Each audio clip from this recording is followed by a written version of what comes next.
अस्पताल के सूत्रों आभ्यंतरमंत्री अमित शाह माध्यमങ്ങളെ अब तक 8 लोगों की मृत्यु हो चुकी है। कुछ लोग इंजर्ड हैं, इनका इलाज यहाँ पर चल रहा है।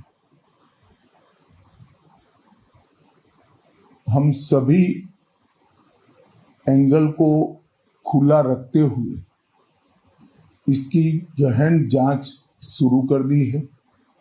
जैसे ही ब्लास्ट की सूचना मिली, Delhi police special cell, crime branch, NIA की टीम, एसपीजी की टीम, एफएसएल की टीम मौके पर पहुंच गई है और सभी प्रकार की जांच हम तेजी से कर रहे हैं।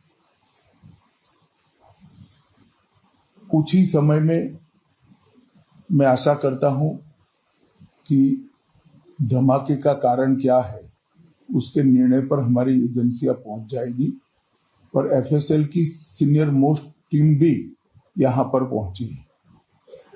धमाके की सूचना आने के बाद तुरंत ही माननीय प्रधानमंत्री जी का मुझे फोन आया था। उसके बाद प्राथमिक इंफॉर्मेशन लेकर मैंने प्रधानमंत्री जी को भी ब्रीफ किया है। अभी यहां से मैं घटनास्थल पर जाने के लिए निकल रहा हूं और कल एक बड़े सवेरे ही सीनियर लोगों की टीम के साथ गृह मंत्रालय में बैठक कर इसकी डिटेल जांच की जाएगी। सर, आपको लगता है कि इस हमले के पीछे, ये जो ब्लास्ट हुआ, इसके पीछे कोई आतंकी हमला है या कोई भी प्लानिंग यहाँ पर की जा रही है?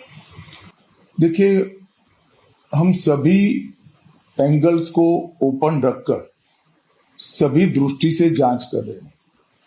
घटना किस कारण से हुई ये अभी कहना बहुत मुश्किल है।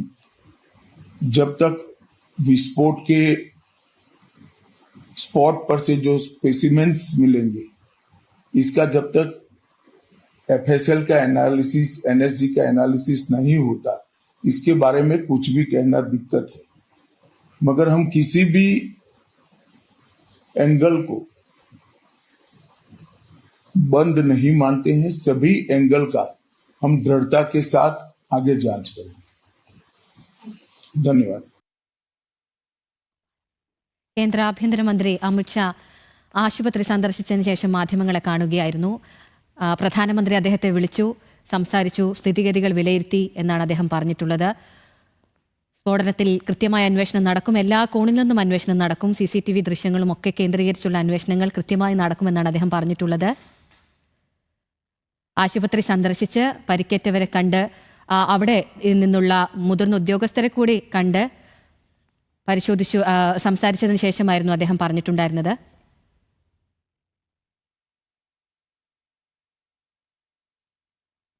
അനേന സതീഷും ശരത് ലാലുമാണ് ഇപ്പോൾ നമുക്കൊപ്പം ഉള്ളത്. അനേനയിലേക്ക് പോവുകയാണ്. അനേന ഇപ്പോൾ ആശുപത്രിയിലെത്തി പരിക്കേറ്റവരെ കണ്ട് അവിടെ നിന്നുള്ള മുതിർന്ന ഉദ്യോഗസ്ഥരെയും ആശുപത്രി അധികൃതരെയും ഒക്കെ സന്ദർശിച്ച് കൂടിക്കാഴ്ചയ്ക്ക് ശേഷം ഇപ്പോൾ അമിത് ഷാ മാധ്യമങ്ങളോട് പ്രതികരിക്കുകയായിരുന്നു. അദ്ദേഹം പ്രധാനമന്ത്രി സംസാരിച്ചു, മറ്റ് എല്ലാ വശങ്ങളും പരിശോധിച്ചുകൊണ്ടുള്ള ഒരു അന്വേഷണമായിരിക്കും നടക്കുക എന്ന കാര്യമാണ് പറഞ്ഞത്.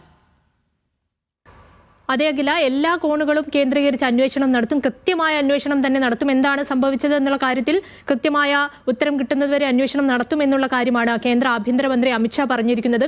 മാത്രമല്ല, ഈ ഭീകരവാദ പ്രവർത്തനം ഉൾപ്പെട്ടിട്ടുണ്ടോ എന്ന് ഇപ്പോൾ എന്തായാലും അത്തരത്തിലുള്ളൊരു പ്രതികരണം ഉണ്ടായിട്ടില്ല. അത് ഇപ്പോൾ പരിശോധന നടന്നു വരികയാണെന്നും അതുപോലെ തന്നെ ഈ സംഭവ സ്ഥലത്ത് നിന്നും ചില വസ്തുക്കളൊക്കെ ശേഖരിച്ചിട്ടുണ്ട്. ഇതിന്റെ അടക്കം പരിശോധന നടന്ന ശേഷമേ എന്താണ് ഈ സ്ഫോടനത്തിലേക്ക് നയിച്ചത്, എന്താണ് പൊട്ടിത്തെറിച്ചത് എന്നടക്കമുള്ള കാര്യങ്ങൾ പറയാനാകൂ എന്നാണ് ആഭ്യന്തരമന്ത്രി ഇപ്പോൾ വ്യക്തമാക്കിയിട്ടുള്ളത്.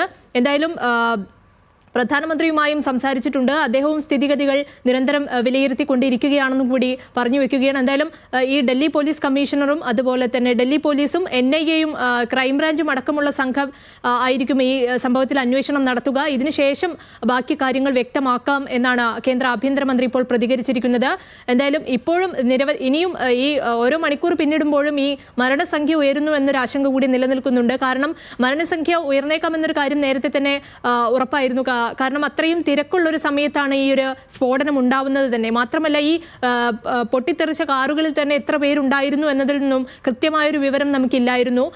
പോലീസിന് തന്നെ കൃത്യമായൊരു വിവരം തന്നെ ലഭിച്ചിട്ടില്ലായിരുന്നു. അപ്പോൾ മരണസംഖ്യ ഇനിയും ഉയർന്നേക്കാം. കാരണം നിരവധി പേർ പരിക്കേറ്റ് ചികിത്സയിൽ തുടരുകയാണ് ഇപ്പോഴും എന്നാണ് മനസ്സിലാക്കാൻ സാധിക്കുന്നത്. എന്തായാലും ആ ഒരു ആശങ്ക കൂടി നിലവിൽ നിലനിൽക്കുന്നുണ്ട്. എന്തായാലും ഇപ്പോൾ ഏറ്റവും ഒരു ചോദ്യമായി കേന്ദ്രത്തിന് നേരെ തന്നെ ചോദ്യമായി ഉയരുന്ന ഒരു ചോദ്യം എന്ന് പറഞ്ഞാൽ ഈ സുരക്ഷയെക്കുറിച്ച് തന്നെയാണ്. അതായത് രാജ്യത്തെ ഒരു പ്രധാന നഗരത്തിൽ ഇത്തരമൊരു ഉഗ്രസ്ഫോടനം ഉണ്ടായിരിക്കുന്നു. അത് രാജ്യത്തിന് തന്നെ സുരക്ഷയുടെ കാര്യങ്ങൾ ചൂണ്ടിക്കാട്ടിയാണ് ആളുകൾ ഇപ്പോൾ പ്രതികരിച്ചുകൊണ്ടിരിക്കുന്നത്. അതാണ് ഈ മുതിർന്ന നേതാക്കളടക്കം അതിനെ രൂക്ഷമായി വിമർശിച്ചുകൊണ്ടാണ് ഇപ്പോൾ രംഗത്തെത്തിയിരിക്കുന്നത്.